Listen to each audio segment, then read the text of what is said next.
মুর্শিদাবাদের সুতি থানার পুলিশ গোপন সূত্রে খবর পেয়ে মানিকপুর মোড় 34 নম্বর জাতীয় সড়ক এলাকা থেকে মোট 4 জনকে গ্রেপ্তার করে। তাদের কাছ থেকে পাওয়া যায় প্রচুর পরিমাণের চোলাই ও মদ। পুলিশ ইতিমধ্যেই ধৃতদের জিজ্ঞাসাবাদ শুরু করেছে। পাওয়া গিয়েছে একটি গাড়ি, সেই গাড়িতে করে জিনিসগুলো তারা নিয়ে এসেছিল।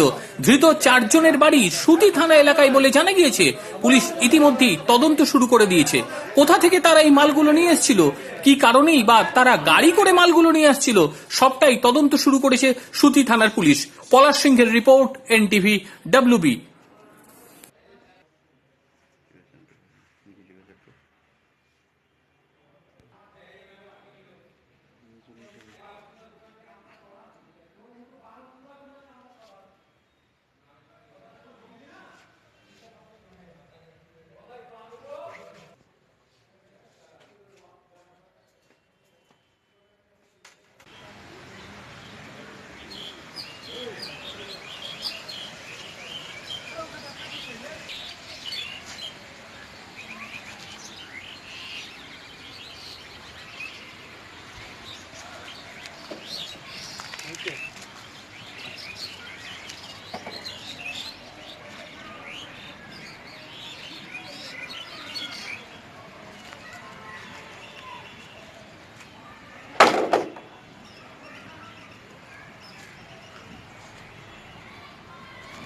Давайте.